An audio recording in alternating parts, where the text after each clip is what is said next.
Pemirsa, tim penilai tenaga kesehatan teladan tingkat Provinsi Bali melakukan penilaian di Puskesmas 1 Denpasar Selatan. Dalam kesempatan ini, tim menilai pada dokter umum dan petugas gizi.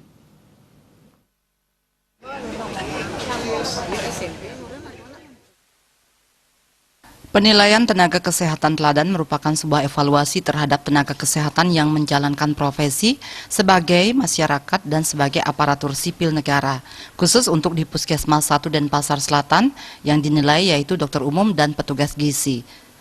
Untuk di Denpasar terdapat 8 kategori yang dinilai di 6 puskesmas. Adanya penilaian ini bisa melakukan evaluasi dan hal yang perlu diteladani untuk tenaga kesehatan yang lain, sehingga masyarakat benar-benar merasakan kehadiran tenaga kesehatan.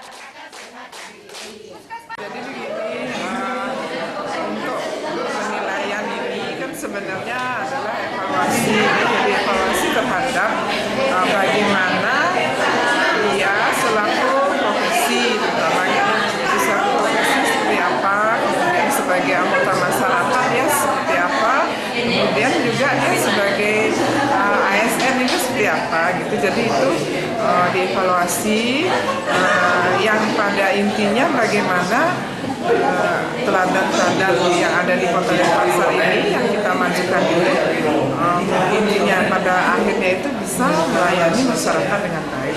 Adanya penilaian ini jadi semacam satu evaluasi gitu, kita berharap memang ada model ataupun mungkin yang bisa diteladani begitu bagi tenaga kesehatan yang lain begitu. Begini loh seharusnya seorang tenaga kesehatan dokter misalnya, seorang tenaga kesehatan lingkungan harus seperti apa begitu, sehingga masyarakat itu betul-betul merasakan manfaat kehadiran daripada tenaga kesehatan itu sendiri. 6 indikator yang harus dipenuhi dalam penilaian yaitu administrasi, kepegawaian, fungsi tenaga kesehatan, pembangunan rencana kesehatan sebagai anggota masyarakat, dan insan profesi. Dari penilaian ini diharapkan dapat memotivasi tenaga kesehatan yang lain. Tenaga kesehatan di Puskesmas 1 Denpasar Selatan akan terus berproses untuk memberikan pelayanan yang berkualitas kepada masyarakat. Ini kita ada 6 indikator yang harus dilengkapi, ya baik itu administrasi, kepegawaian, kemudian fungsi tenaga kesehatan sebagai pembangunan berurusan kesehatan, kemudian sebagai anggota masyarakat juga ada, sebagai insan profesi juga ada. Jadi kegiatan kita mulai dari puskesmas itu mulai termasuk kegiatan untuk memecahkan masalah, untuk mengeluarkan sebuah kegiatan inovasi yang namanya, jadi kita harus persiapkan oleh seluruh tenaga kesehatan. Kebetulan saya sendiri mewakili untuk dokter umumnya, dan di puskesmas kami juga ada tenaga gizinya. Jadi kami siapkan sekarang dari seluruh sesuai dengan indikator yang diminta.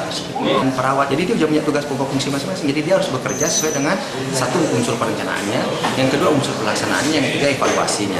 Jadi sekarang kita kerjakan itu semua. Nanti hasil kita akan lihat ini dari proses itu bagaimana, apa kita dianggap layak, cukup bisa untuk diteladani atau tidak. Nah kemudian dari ini kita akan menjadi istilahnya bisa memotivasi teman-teman yang lain bahwa Anda harus melakukan sesuatu untuk bisa berbuat lebih, ya supaya bisa diteladani oleh tenaga kesehatan yang lain. Ya, jadi kami berharap memang untuk staf-staf kami di sini tidak berhenti sampai di sini. Kita harus terus berproses. Kita terus lakukan perubahan, karena intinya adalah kita ingin membuat masyarakat itu sehat, mandiri, ya, dan dia derajat kesehatan semakin baik, dan kita memberikan pelayanan secara berkualitas pada mereka. Tentunya apa? Salah satunya dengan inovasi. Jadi puskesmas ini harus melakukan terobosan untuk memecahkan permasalahan. Jadi inovasi ini adalah satu cara untuk memecahkan permasalahan yang ada di masyarakat. Dinas Kesehatan akan terus mendorong tenaga kesehatan untuk bisa tumbuh dan menjadi yang terbaik bagi masyarakat. Agung Ria, Bali TV.